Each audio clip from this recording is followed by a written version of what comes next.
kebijakan PPATK ini bagi saya nggak tepat lah gitu. Saya bukan penjahat. Hel tahu lah PPATK itu intelijennya keuangan lah, intelijen keuangan. Dia bisa memblokir, tapi dia terlalu sewenang-wenang gitu, abuse of power untuk memblokir rekening nasabah. Pertanggungjawaban dari PPATK apa? Gitu ya.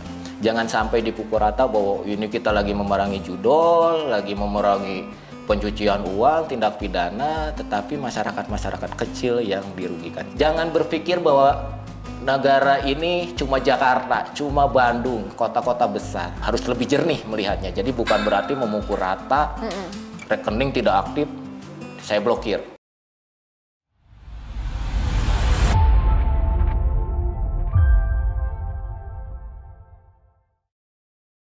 Halo Tribuners, jumpa bersama saya Geok Mengwan dalam program Saksi Kata. Tribuners, belakangan ini masyarakat Indonesia dihebohkan dengan kebijakan dari Pusat Pelaporan Analisis dan Transaksi Keuangan (PPATK) yang memblokir atau membekukan rekening dorman atau rekening nganggur di bank. Aksi ini dilakukan menindaklanjuti hasil temuan PPATK atas banyaknya rekening dorman yang disalahgunakan, salah satunya untuk tindak pidana pencucian uang dan juga untuk penampungan hasil judi online. Namun masyarakat Indonesia ternyata baru mengetahui kebijakan ini beberapa waktu ini atau belakangan ini. Padahal kebijakan pembekuan rekening dorman oleh PPATK ini sudah berjalan beberapa bulan. Oleh karena itu masyarakat banyak yang kaget ketika mendapati rekening mereka ternyata dibekukan atau diblokir oleh PPATK. Salah satunya sudah bersama dengan saya, salah satu warga atau nasabah bank yang rekeningnya diblokir oleh PPATK. Ya, apa kabar Bang Adi Swendi? Baik, Ge. Oke, Bang, bisa diceritain nggak awal mula tahu nih rekeningnya diblokir PPATK? Ini saya baru tahu itu tadi pagi. Kebetulan saya tadi baru banget ke banknya. Kebetulan saya dari rumah itu sekitar 5 kilo lah, gitu. Karena kebetulan saya sibuk, jadi saya tidak pernah mau ngurus rekening, gitu. Jarang ngurus rekening itu. Gitu.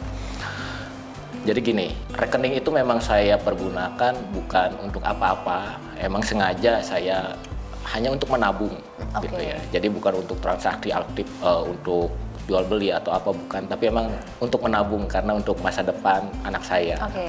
Kebetulan kan kita sebagai karyawan kan ya gajian cuma tiap bulan. Jadi tiap bulan kalau ada lebihnya, gitu kan, baru dimasukin ke rekening itu, gitu ya, 100 atau 200 ribu. Ya itu rekening itu udah hampir 5 tahun lah saya punya rekening itu. Emang sengaja saya buka itu untuk sekolah anak saya.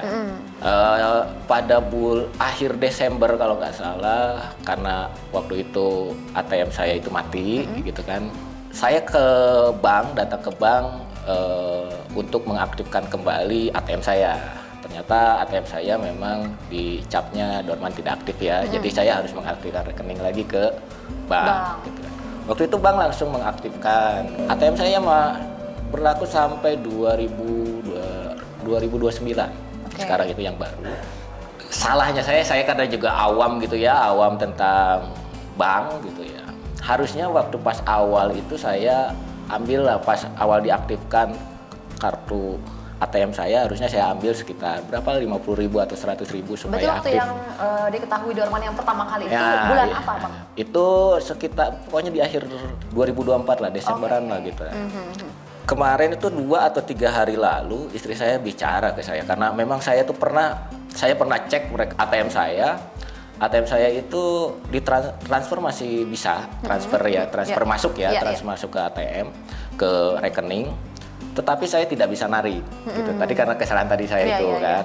Akhirnya kan otomatis kan karena saya juga punya kesibukan gitu kan. Pernah saya cek waktu itu karena saya sekalian bayar biaya pajak kendaraan. Kebetulan ada bank milik BUMN lah ya, yang di samping itu di daerah Ciputat, di daerah Ciater namanya. Saya cek ke bank itu minta klarifikasi, kenapa nih ATM saya nggak aktif gitu. Ternyata saya harus aktifkan lagi ke kantor yang menerbitkan rekening saya gitu kan.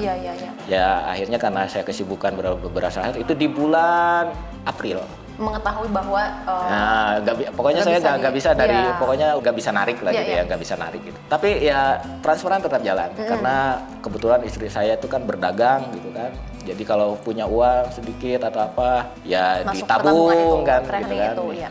Untuk masa depan kita lah gitu, untuk masa depan saya. Sampai akhirnya 2 atau 3 hari lalu barulah rame-rame di media sosial banyak warga yang rekening diblokir nih, rekening diblokir nih. Awalnya saya nggak begitu percaya lah gitu ya. Sampai akhirnya tadi pagi istri saya tuh, ayolah katanya mumpung nggak terlalu sibuk, ayo kita ke bank lah. Datanglah ke bank saya pagi tadi jam 9. Pas saya diterima sama CS-nya, Mas, rekening sampean terblokir oleh PPATK, Mas. Kaget saya gitu kan. Terus apaan ini kata gue tuh, kenapa bisa terblokir, Mbak? Karena memang sampean dianggap rekeningnya nggak aktif. Kan transfer masih bisa saya transfer, saya masuk, dan baru tadi pagi atau sebelumnya gitu ya, hari sebelumnya istri saya tuh baru transfer dan masih diterima. Makanya tadi dicek di bank itu, oh iya masuk, ada Mas katanya 100 atau 200 ribu nih katanya. Ya kita kaget aja gitu ya, kok bisa diblokir oleh PPATK. Kadang kan kita juga bukan narapidana, bukan penjahat gitu kan. Saya cuma warga biasa yang cuma menyimpan dana di bank, kan juga memang bank itu kan sebagai ini untuk memutarkan uang kita kan. Sebetulnya kan untuk menghidupi perekonomian gitu kan, bank-bank ini gitu kan. Mereka menghimpun dana dari masyarakat dan menggulirkan lagi kepada masyarakat gitu ya, sehingga perekonomian ini berjalan. Ini diblokir gitu kan, otomatis nggak ada pergerakan uang sama sekali gitu kan. Otomatis kan dalam beberapa hari saya nggak akan melakukan aktivitas jual beli gitu kan. Saya nanya lagi, ini kapan baru bisa diaktifkan? Mas, karena sampean juga ini rekeningnya dorman, berarti sampean harus ngajuin permohonan ke PPATK. Jadi saya dikasih dua pengajuan lah, 2 formulir gitu ya. Satu formulir untuk PPATK, satu formulir untuk mengajukan, untuk bank, mengajukan lagi supaya diaktifkan lagi rekening saya gitu kan. Lah, ini berapa lama, Mbak? Ya Pak, kalau ini 7 sampai 14 hari. Waduh, kata Kudu, kok lama banget kata Kudu. Uangnya aman, ya uangnya aman Mas. Tapi ya kita harus nunggu, kalau misalnya mau diaktifkan kembali, ya kita harus nunggu dibuka dulu blokirnya dari PPATK. Iya, karena ada serangkaian verifikasi itu. Verifikasi gitu kan. Lah kata Kudu, kalau kayak gini ya bagaimana kalau misalnya uang ini saya butuh sekarang gitu kan. Buat dana darurat. Iya kan, ini kan emang orang itu kan tujuan dari orang itu menabung lah ya, khususnya menabung gitu ya. Ini kan kita bukan bisnismen lah gitu ya, bukan bisnismen sebagai cuma orang biasa lah gitu. Kita kan cuma menabung itu kan kalau ada dana darurat, sakit, apa gitu kan. Kalau kebutuhan mendadak itu setidaknya ada pegangan uang lah, kalau orang-orang kampung mah gitu ya, harus pegangan duit dong gitu ya. Kalau kayak gini kan seolah-olah kita nggak punya pegangan duit gitu. Ya emang ada duitnya gitu kan, angkanya ada gitu kan. Tapi kita nggak bisa ambil kalau misalnya saya butuh hari ini. Terus saya harus gimana? Kalau misalnya saya ada apa-apa sekarang, saya harus gimana? Gitu. Nah inilah yang tadi saya juga agak emosional gitu ya terhadap ininya gitu ya. Ya saya tahu bukan kesalahan perbankan gitu. Dan yang anehnya lagi gitu ya, dibicarakan oleh pihak bank itu, Mas ini sosialisasinya dari bulan Januari katanya. Pihak bank mengatakan seperti itu. Gitu kan. Dan rekening saya itu diblokir oleh PPATK bulan Mei. Gitu kan, berarti kan dari sekarang itu 3 bulan. Loh, kata Kutu, kenapa nggak ada pemberitahuan ke saya? Gitu. Kalau misalnya saya diam-diam baik, nggak ada dong, nggak tahu dong, atau misalnya bisa hangus dong kalau kayak gini dong gitu kan. Saya juga nggak begitu inilah gitu ya. Nggak Mas, kalau duitnya aman sih katanya. Ya duitnya aman sih kalau ini gitu kan. Tapi kan kalau misalnya saya, kata Kutu, kalau saya misalnya ada apa-apa dengan saya gitu kan, mau dikuasakan ke siapa kalau misalnya nggak ada, terus duitnya mau kayak gimana nanti? Apakah diambil oleh negara atau apa gitu kan? Ya nggak seperti itu juga gitu kan.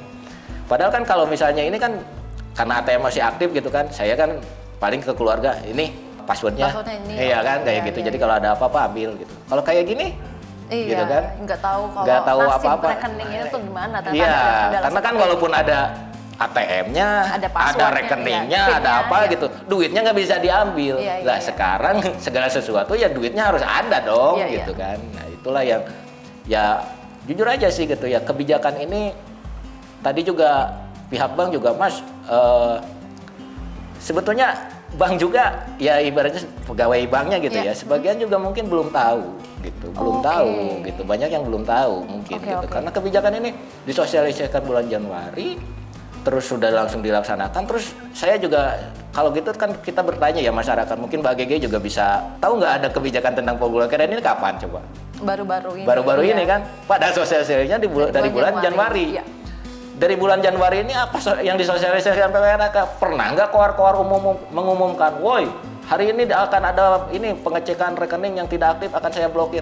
Nggak ada selama ini. Tiba-tiba di medsos, tiba-tiba orang-orang rame. Ya iyalah rame lah, orang-orang kayak gimana? Ya namanya kebutuhan mendadak kan nggak tahu. Ada yang sakit lah, apalagi sekarang mau musim masuk sekolah. Iya, betul. Kan gitu kan? Sekarang kalau mau butuh cepat kayak gimana? Ya kayak gimana lagi kalau misalnya kalau untung aja kalau kita masih punya rekening lain ya. Alhamdulillah saya masih punya rekening lain. Tapi kalau misalnya orang itu cuma ya memang disiapkan dan satu rekening itu untuk menabung dan untuk digunakan saat itu mau gimana?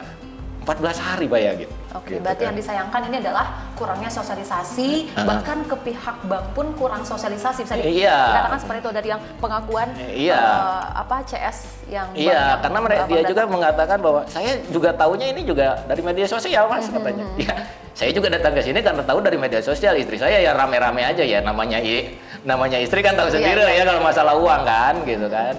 Ya kata Kudu kalau kayak gitu ya udahlah, kata Kudu akhirnya saya tadi itu nanda tangan 2 berkas gitu ya untuk pengajuan ke PPATK dan pengajuan untuk mengaktifkan rekening lagi di bank gitu. Tadi selain formulir kan saya sempat baca kalau butuh KTP, kemudian buku tabungan. Tapi tadi bagaimana prosesnya Abang untuk? Itu kalau itu biasa ya. Kalau ke bank kan pokoknya dua hal aja ya. Satu buku tabungannya, kedua adalah KTP. Kalau KTP kan memang udah satu identitas ya, pokoknya nomor itu gitu kan. Makanya kita bisa mengecek dimanapun gitu kan, selama kita nomor identitas kita nggak pernah berubah. Oke, berarti tadi KTP tabungan sama 2 formulir itu ya. Oke. Tapi harapan Abang sendiri apa sih Bang buat PPATK ini? Karena kan tadi seperti yang Abang bilang, kalau misalkan ada yang butuh dana tersebut saat ini juga gitu kan, sedangkan mereka tidak terinfokan dengan baik dari PPATK maupun dari banknya sendiri gitu. Nah, bentuk pertanggungjawaban apa sih yang sebenarnya diinginkan gitu masyarakat? Begini ya, kalau saya itu merasa gini. Jadi sebetulnya ini yang dirugikan masyarakat gitu ya. Masyarakat ini misalnya ya harus yang tadinya misalnya buat modal lagi usaha atau apa tiba-tiba dibuka kayak gitu, berarti kan ada terhambat gitu kan, terhambat gitu. Keduanya juga perekonomian juga ya makin tersendat lah. Apalagi sekarang tahu sendiri ya, harga-harga lagi pada naik gitu kan. Musim masuk sekolah gitu kan. Ya dengan kebijakan KPATK ini bagi saya nggak tepat lah gitu. Ibaratnya terlalu ngawur lah bagi saya gitu ya. Keduanya, saya bukan penjahat gitu kan. Yang namanya saya tahu lah PPATK itu intelijennya keuangan lah, intelijen keuangan, dia bisa memblokir, tapi dia terlalu sewenang-wenang gitu, abuse of power untuk memblokir rekening nasabah tanpa dia ibaratnya ya mungkin dia tidak verifikasi. Lah sekarang rekening saya dari siapa aja sih gitu ya? Paling dari saya atau teman saya atau siapa gitu kan.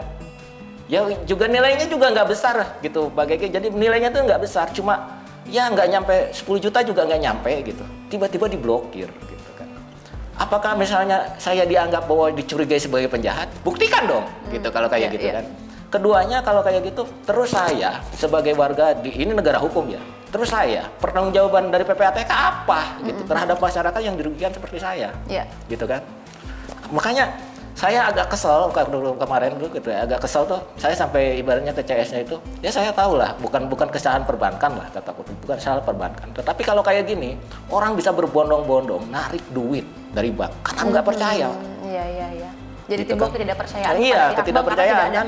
Hal seperti ini saja tidak disosialisasikan dengan baik. Karena apa? Karena kan ya perbankan itu kalau misalnya ada ini, tenang aja ada duitnya di bank lah gitu kan. Kalau saya mau beli apa, tenang ada duitnya di bank, tinggal ambil bank. Jadi ada kepercayaan menyimpan uang di situ. Menyimpan uang. Ini tiba-tiba nggak bisa diambil kan. Walaupun ya tujuannya baik ya, tapi jangan dipukul rata gitu kan. Judol ini berapa persen sih dari dari misalnya ratusan, ya mungkin dari jutaan orang pembuat rekening. Berapa persen sih gitu. Sekarang kalau misalnya PPATK jago gitu, Anda bisa menganalisis ini uang dari mana, ini uang dari mana, ini uang dari mana. Kan dia tahu. Karena makanya, ya maaf ya, saya juga orang ekonomi gitu ya. Kebetulan saya dulu kuliah di ekonomi gitu ya. Ya kalau misalnya bank itu kan ngumpulin duit dari masyarakat, digulirkan lagi gitu kan. Itulah bisnis bank gitu kan. Di saat misalnya bank itu kehilangan kepercayaan, tidak bisa Mbak ibaratnya yang menghimpun dana dari masyarakat ini kecil. Bank ini mau duitnya dari mana? Gitu. Ekonomi masyarakat akan lesu. Gitu. Emang kata kutu modal-modal UMKM yang diberikan bank itu emang duit bank, duit masyarakat Pak, gitu kan? Dari tabungan masyarakat ini Pak, gitu. Ya inilah kata kutu PPATK nggak paham itu. Dia cuma memikirkan tentang judi online, pencucian uang. Orang-orang yang pencucian uang Pak, orang-orang pencucian uang sekarang itu banyak yang lebih cash karena mereka lebih pinter, tidak pernah ngambil transaksi lewat bank. Kan ketahuan lah gitu kan. Makanya kalau para koruptor pasti kan pasti bentuknya cash gitu karena mereka udah tahu perbankan ini satu identitas gitu kan, karena nomor KTP saya dengan ini aja dengan rekening itu udah pasti gitu kan, ketahuan. Jangan kan kayak gitu nomor teleponnya aja, sekarang kan orang-orang perbankan aja tiba-tiba saya dapat nomor pesan dari bank, Mas ini ada ini gitu dari bank, padahal kan kita sebetulnya identitas kita itu sangat rahasia. Gitu kan. Tapi berdasarkan pandangan Bang Adi nih, apa sih tujuan dari PPATK langsung memberlakukan ini untuk seluruh masyarakat yang rekeningnya tanda kutip nganggur gitu? Kenapa nggak seperti yang Abang sampaikan tadi, kayak dicek satu persatu gitu kan? Jadi cuma yang mencurigakan aja nih yang diiniin. Tapi kenapa kayak seperti dipukul rata seperti yang Abang bilang tadi? Ya, bayangin ya, dia dengan mudahnya gitu ya, sekarang membuka 28 juta rekening baru. Yang tadinya diblokir dibuka lah 28 kembali, juta gitu kan. Gitu. Kan seenaknya gitu. Maksudnya seenaknya. Itu ibaratnya ibaratnya PPATK punya kewenangan untuk memblokir. Kita paham itu. Gitu kan. Kita paham. Tapi kok kewenangan ini seakan-akan disalahgunakan. Ya inilah yang namanya ya ibaratnya tidak pernah dikomunikasikan secara baik gitu ya. Jangan sampai dipukul rata bahwa ini kita lagi memerangi judol, lagi memerangi pencucian uang, tindak pidana, tetapi masyarakat kecil yang dirugikan. Jangan berpikir bahwa negara ini cuma Jakarta, cuma Bandung, kota-kota besar. Coba kalau Anda ke pelosok, ke ATM aja udah susah gitu kan. Ada ATM juga misalnya di mana gitu kan. Ya itulah yang bikin ibaratnya bagi saya terlalu sembrono lah, PPATK ini terlalu ibaratnya tuh hanya mengumbar nafsu aja. Berarti kita menunggu sekitar 7-14 hari untuk mendapatkan kembali rekening Bang Adi. Tadi dari CS-nya gitu, saya juga nggak begitu paham ya, mungkin bisa lebih cepat atau apa, saya juga nggak bisa paham. Nah untuk tanggapan dari keluarga sendiri gimana? Terus kayak apakah Bang Adi mengimbau ke keluarga-keluarga dan bagaimana tanggapan mereka mungkin yang punya tabungan serupa gitu yang untuk menyimpan uang aja? Ini contoh real ya. Orang dekat saya itu langsung menarik uangnya. Langsung menarik uangnya dari rekening itu. Jadi udah dibuka doorman langsung ditarik uangnya karena nggak diblokir PPATK, langsung ditarik. Semuanya itu berarti? Semuanya. Gitu, bayangin. Makanya ya lebih baik disimpan di bawah bantal aja dah. Kalau misalnya mau belanja saya nggak perlu ini lagi. Ya di saat orang-orang berpikir tentang dunia modern ya gitu ya. Orang-orang kampung kan nggak semodern kayak kita. Gitu. Kita itu jangan memikir Indonesia ini cuma Jakarta, cuma kota-kota besar gitu kan. Tapi bagaimana yang di pelosok sana gitu kan. Tapi dengan kejadian ini, Abang apakah masih akan tetap melanjutkan menabung di rekening yang sebelumnya diblokir tersebut atau bagaimana, Bang? Ya kalau saya sih gitu ya, ini bukan kesalahan perbankan gitu ya, bukan kesalahan perbankan bagi saya. Ya ini karena satu dari PPATK juga terlalu terburu-buru mensosialisasikan, tidak ada mungkin sosialisasinya aja sosialisasi kan hanya di ininya PPATK aja ya, di medsosnya PPATK aja gitu. Apakah ada pengumuman resmi dari PPATK gitu kan? Gitu. Kalau kayak gini kan, kalau misalnya saya gitu ya punya banyak waktu, saya akan menggugat PPATK kalau saya gini gitu. PPATK kan apa? Ya PPATK udah semena-mena terhadap warga. Saya warga negara, kita negara hukum gitu. Otomatis kan tadi Abang bilang tadinya uangnya itu mau dipakai untuk keperluan sekolah anak gitu ya, tahun ajaran baru. Nah, kemudian bagaimana untuk keuangan Abang sendiri setelah rekening yang tadinya mau dipakai untuk keuangan anak? Ya kebetulan kan saya itu punya beberapa rekening ya, beberapa rekening ya, salah satunya kan ya hanya untuk gaji aja gitu kan. Keduanya hanya untuk rumah aja, kredit rumah karena memang harus punya kan.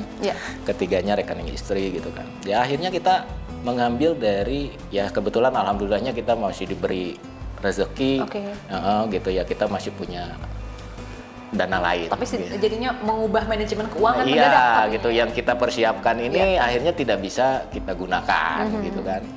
Coba kalau saya cuma punya rekening itu aja, Mbak Gege, bayangin gitu kan, duit di kantong udah nggak ada, gitu. Cuma punya rekening itu aja. Terus saya harus kayak gimana? Minjem apa, gitu kan? Inilah yang harus dipikirkan bahwa ini bukan masalah hukum, bukan masalah, ini masalah sosial. PPATK harus memikirkan tentang dampak sosial dari persoalan ini. Oke Bang, tadi kan Abang menyinggung bahwa Abang mengerti soal ekonomi nih. Mau minta pendapatnya soal dari yang Komisi 11 ini yang meminta bahwa agar PPATK ini berkoordinasi dengan atau bertemu dengan OJK. Nah, emang sejauh ini seperti apa sampai Gini loh, koordinasinya sampai diminta oleh Komisi 11? Yang namanya OJK itu adalah kan yang mengawasi perbankan. Gitu kan. Gitu kan. Jadi emang dia otoritasnya tidak punya ibaratnya mau memblokir atau apa enggak, tapi bagaimana supaya bank ini tetap sehat, gitu, likuiditasnya terjaga, itu OJK gitu. PPATK ini kan sebetulnya data intelijen. Kita itu data intelijen, data keuangan ini data intelijen gitu. Nah, yang namanya kayak penyitaan, kayak apa gitu, itu kan akan diputus oleh pengadilan gitu. Tapi sekarang udah dibekukan dulu rekening kita, terus ditelusurin. Kalau misalnya PPATK ini saya nggak lapor ke banknya gitu ya, saya gitu kan. Terus kayak gimana nanti PPATK gitu. Sedangkan duit ini belum tentu duit pidana, gitu kan. Nah, bagi saya ini Komisi 11 tadi itu saya baca-baca bahwa Komisi 11 akan meminta klarifikasi dari PPATK termasuk dari Komisi 3 gitu kan. Komisi 3 tentang hukum gitu kan. Ini soalnya ini persoalan hukum dan masalah keuangan gitu. Karena di satu sisi bahwa ini abuse of power dari PPATK dan ibaratnya saya sebagai warga gitu ya yang tidak punya ibaratnya jejak kriminal apa-apa, mohon maaf ya, saya juga belum pernah, saya belum pernah ibaratnya ya, kecuali kalau misalnya ditilang ya gitu ya. Kalau ditilang lain lah ya. Saya nggak pernah lah, alhamdulillah nggak pernah punya jejak itu gitu ya. Tiba-tiba ya ibaratnya rekening saya diblokir oleh PPATK yang ibaratnya otoritasnya ya dia sebagai intelijen keuangan gitu. Seperti apa sih rasanya gitu? Berarti sebenarnya karena apa ya, masyarakat yang seperti tidak diberitahu soal rekeningnya diblokir ini, mereka bisa menggugat berarti ya? Bisa aja, kalau itu bisa aja. Karena apa? Karena ada yang dirugikan. Karena ada yang dirugikan itu? Iya betul, karena ada yang dirugikan. Kalau misalnya karena uang 1.000 ini, misalnya karena uang 1 juta ini saya nggak bisa cairkan sekarang, misalnya baru bisa dicairkan. Padahal kalau misalnya bisa cairkan sekarang, saya bisa mendapatkan uang 2 juta untuk modal gitu ya. Terus misalnya jadi lagi kita usahakan jadi 5 juta gitu kan. Berarti kan saya udah ada kerugian dong bagi saya, betul nggak? Gitu. Ini kan masalah perputaran uang gitu. Jadi jangan pernah berpikir bahwa hal kecil sepele kayak gini ini tidak ada efeknya yang besar. Efeknya ini besar, bagi saya efeknya besar gitu. Karena roda perekonomian itu tergantung dari transaksi. Closing statement dari Bang Adi gimana nih? Mungkin harapan kepada PPATK seperti apa? Ya, saya berharap bahwa pemerintah tidak menggunakan kebijakan-kebijakan sembrono seperti ini yang merugikan masyarakat banyak. Gitu ya, yang kedua. Yang kedua, tolonglah difikirkan yang lebih panjang lah setiap menentukan kebijakan agar masyarakat tidak dirugikan, perekonomian tetap berjalan, dan ibaratnya kejahatan juga ibaratnya yang diinginkan bahwa judol terhapus, judol terberantas juga, gitu kan, kejahatan-kejahatan terberantas gitu ya. Tapi bagi saya ya harus lebih jeli lah PPATK melihat itu gitu. Harus lebih jernih melihatnya. Jadi bukan berarti memukul rata, rekening tidak aktif saya blokir gitu. Nanti juga mereka akan lapor ke saya. Gitu. Kan nggak kayak gitu lah. Bayangin kalau misalnya saya bukan di kota nih, Mbak. Kalau saya di perkampungan, saya untuk ongkosnya aja ke bank udah berapa, Mbak? Iya. Gitu kan. Apalagi tadi prosesnya sekitar 7-14 iya, hari gitu ya. kan. Gitu. Oke, baik. Terima kasih Bang Adi sudah sharing pengalamannya atas kejadian atau kebijakan dari PPATK memblokir rekening dorman atau nganggur ini. Semoga tadi apa yang disuarakan oleh Bang Adi bisa didengar oleh pihak PPATK maupun pihak-pihak yang berwenang lainnya, dan masyarakat bisa mengetahui lebih lanjut terkait kebijakan mengenai PPATK ini, bisa mengetahui melalui pemberitaan baik di kanal YouTube Tribun News maupun juga di website tribunnews.com. Tribuners, terima kasih sudah menonton. Saksikan tayangan lain dari Saksi Kata. Saya Geok Mengwan, pamit undur diri. Sampai jumpa. Download Tribun X sekarang. Menghadirkan lokal menjadi Indonesia.